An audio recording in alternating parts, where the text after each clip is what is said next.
Good evening, 6 o'clock on Tuesday, the 2nd of March. We're into March now.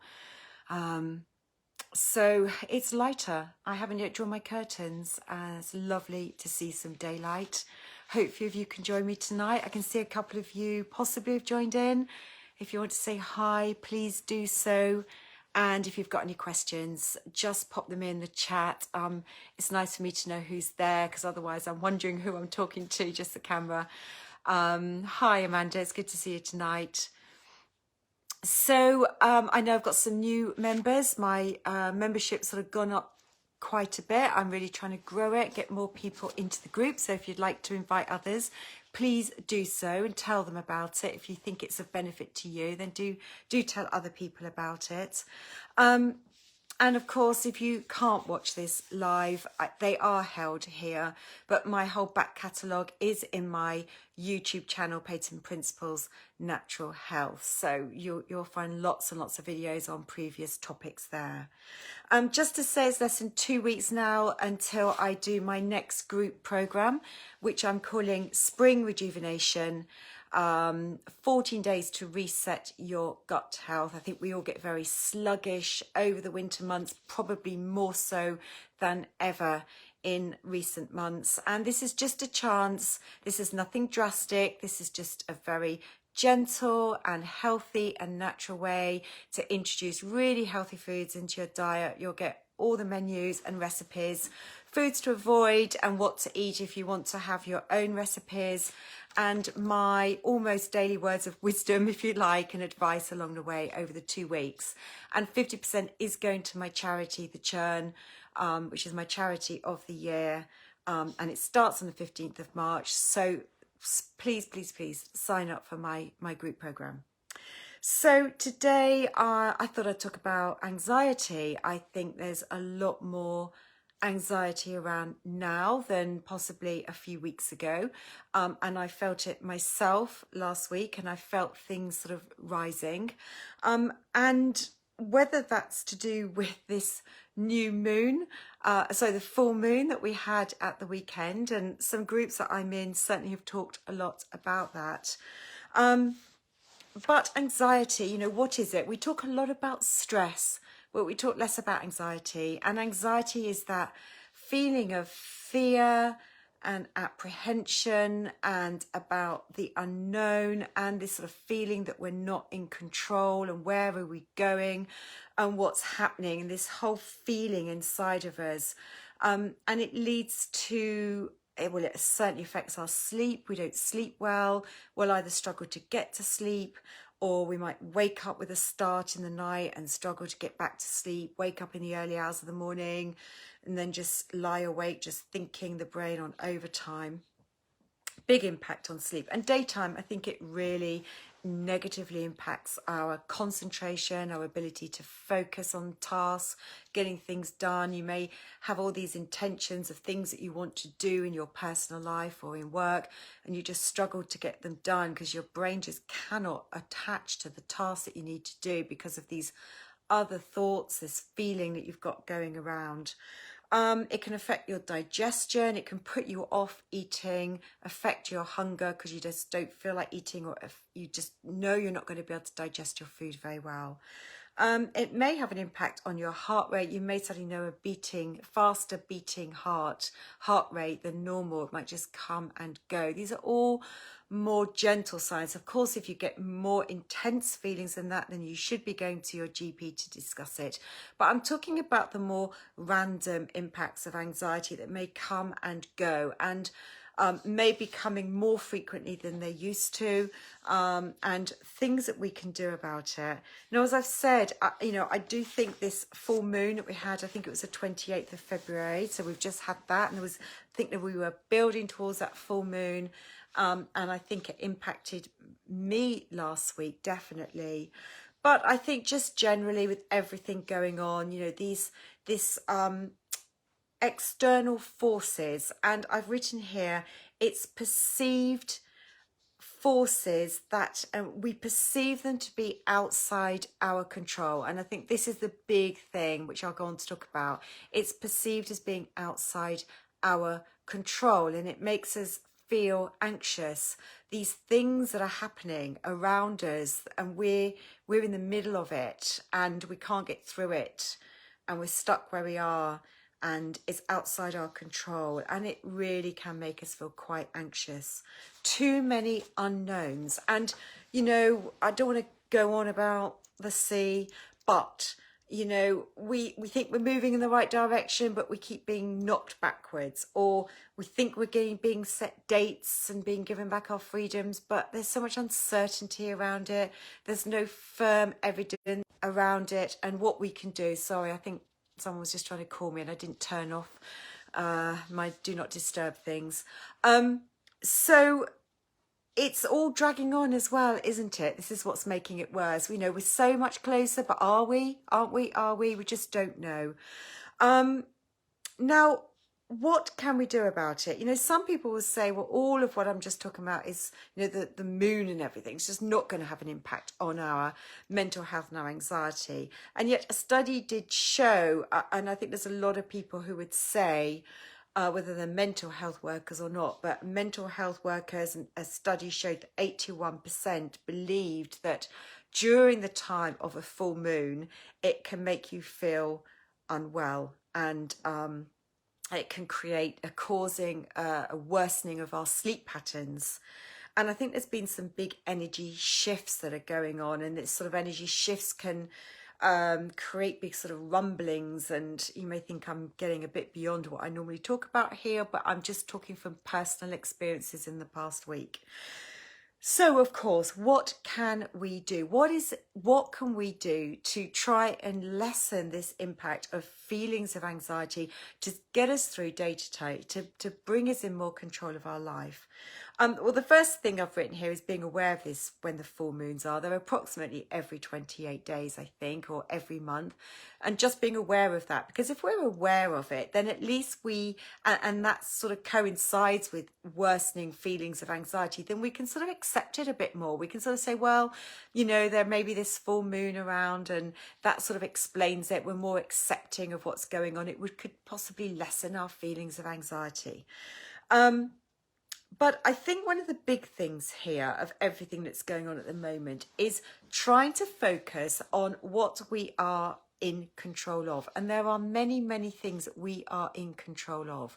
We're in control about what we can feed our bodies. We're in control of when we get up in the morning and when we go to bed, and what we do in the daytime hours. We're in control of what we watch on TV or choose not to watch on TV, what we choose to read or not read. You know, these are things, who we choose to speak to, picking up the phone, being in contact with different groups. We can choose who those groups are, who we want to be in contact with, who is not serving us and giving us good energy or not. Those are things we're in control of. And I think it's more important than ever that we stop and think about those things. Are there people who are giving us more negative energy? Then maybe we try not to spend so much time with those types of people. I think we need to bring our mind back to the present. With the announcements last week, I don't know if that's created, maybe some people feel more hopeful, but then day by day we get knocked back all the time, and it's too far in the distance still, really, because there's so much uncertainty around it. And you know, number one for me is stop watching the news. I cannot watch the news. I didn't watch the announcements last week. I just can't watch it, and I can't watch the news. I will pick up periodically things online that I'm hearing about, but generally I am doing my utmost to not pay attention to what is going on and what is in the news, and focusing on what I can concentrate on and what I'm in control on. For me, it's the only way I can survive this, if I'm completely honest with you. So bring your mind back to the present, and if you find it drifting, and I'll give you some exercise in the moment we can do, but when you find your mind drifting, we need to bring it back to the present. We can focus on the fact that it's getting lighter. Focusing on nature is the really strong point around us, I think, to really ground us. And I've written here about nature and grounding and forest, bare forest bathing and barefoot walking, and you may be thinking I'm really getting a bit woohoo here, but when I did my naturopathy training, we did talk about grounding. We did talk about walking outside in bare feet, very grounding. Walking in the dew first thing in the morning. I haven't done it yet, but very, very grounding. Focus on the things that we can do, things we're in control of, and staying in the present. You know, just sitting in your garden or going to a park if you've got one. Are we allowed to sit? I'm not sure. Just going for a walk. Just looking around us, looking at what the birds are doing, looking at the fact that you might see some squirrels or just things in nature and what they're up to, because they are just living a normal life, and it does help to sort of ground us and feel grateful for what's going on around us in nature. It's getting lighter, and we had that beautiful weather at the weekend. So those things are really important, focusing on the now and trying not to think about what the future is bringing us, because there are too many uncertainties, and the media plays havoc with lifting our spirits and dropping it back down again, and lifting it up a little bit, and then it drops us back down again. And it turn off the news, turn off the media. It's just things like that. It's just too negative and really doesn't help things if we're feeling anxiety. The usual things around breathing and meditation are so helpful. And one tip around breathing, you know, I talk a lot about deep breathing, breathing in, breathing out deeply, focusing on breathing deeply into the abdomen. Yes, it's really good to get us from that sympathetic stress response into the parasympathetic. But when we're finding our mind all over the place and we need to try and calm it down a lot, a technique that I've heard of that could really help with anxiety is thinking of our breathing in a sense of a square, and visualizing it can be really helpful. Again, to get us out of our mind wandering off into the future and bringing it back to now, is thinking of breathing in a square. So you may breathe in for a count of 4 on one side of that square, holding for a count of 4 along the other axis of that square, breathing out for 4, going down the other side of the square, and holding for 4 on the fourth side of that square, and then starting it again. So breathing in for 4, holding for 4, breathing out for 4, breathing in and holding for 4 around the square. Visualizing that square can stop the mind going off at that tangent and just bringing it back to the now. And that alone can help to sort of ground us. Many things we can do, and meditation techniques that we can watch, but that sort of breathing in, thinking about that square and visualizing that square can really help to just bring us back and calm that anxiety. Another thing I do talk to some of my clients about is about EFT, this emotional freedom technique, and tapping. And you can work with a EFT tapping practitioner. You can find things on YouTube, and it's where we tap on certain meridian points around. It's like a question mark, and we can do this. It's very grounding. And again, you know, it's all to do with sort of rewiring the brain. Can't talk about it here, and I'm not fully qualified. I've done 1 day of training, but it is something I will use myself. I tend to do it in the night, even without the personal statements that go alongside it. You can just do and learn this tapping technique and focus on your breathing, and in the night it can just, again, you know, just help to calm and help us to get us back to sleep. Now, in terms of diet, can't leave that alone. Anything that's going to heighten the senses, so things like caffeine and alcohol, are not going to be helpful. So if your problem is trying to get to sleep or waking in the night, you certainly don't want to be having caffeine and alcohol in the second half of the day. You know, just a whole food diet. There isn't anything particular from a dietary point of view of one type of food that's going to really help you. We do need to get our protein intake for our serotonin levels. That's important. And magnesium can be helpful in an evening to help raise melatonin when we're trying to get to sleep at night.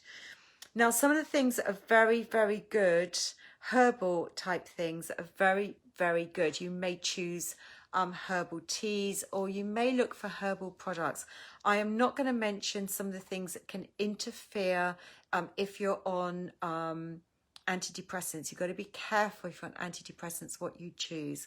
But the following things are helpful and are safe. So L-theanine, it's known as the sort of cup of tea feeling. When people have had some big shock, and you know, in the old days or even now, you maybe someone will go and make you a cup of tea. It's because tea leaves contain theanine, and L-theanine is known to be very, very calming. It calms the brain waves down. Now you can buy L-theanine as a supplement, and I do recommend it to some of my clients to help calm for anxiety, and it is safe to use. Very, very safe as a supplement. I really, really like L-theanine. Other things that are very, very good in terms of herbal things that you may find, whether you find them as teas or herbal remedies, lemon balm is fantastic, and passion flower, another fantastic natural remedy. They're very, very calming and soothing, and you can get some great teas which have lemon balm, passion flower in, that you'll find in supermarkets or online. Good health food shops would have sort of natural teas or natural remedies with these herbs in. Fantastic for calming the nervous system down. Ashwagandha may be something to choose, but I would be a little bit cautious of saying that if you are on medication. Check very carefully. First of all, it's pretty safe, but I have to say and just give you words of warning about that when I'm doing a live or my videos that are going out to all and sundry. Just be a little bit careful with ashwagandha, although it's been around for thousands of years and used very, very safely. I think I'd rather use the lemon balms and the passion flower and maybe even L-theanine would be my go-tos to really calm everything down. So that's my talk tonight on anxiety, calming anxiety down. Strange times and strange energy levels out there at the moment, and I'm hearing this in different groups that I'm in. Energy is very heightened at the moment, and people I believe maybe having heightened dreams and weird dreams. That's not happening for me. But the people are in a bit of a strange place. And I think it's just accept that if that's you. And if that's not you and you're just listening to this for some general advice, I'm hoping I'm giving you some useful tips today that's just going to help you in those moments when you need to calm anxiety down. Always useful to know these things. Thank you for watching tonight. I'll be back on Friday with my little general update at 1 o'clock. And don't forget, if you are interested in my 14-day spring rejuvenation program, then please come and join me. Message me if you can't find the details, but there's lots of information and posts going out about it, as well as my newsletter with information. So take care, everyone. Have a great evening. Enjoy this lighter, it's not, I was going to say warmer, not quite so warm today, but I think we're moving in the right direction towards spring. Lots of love. Bye.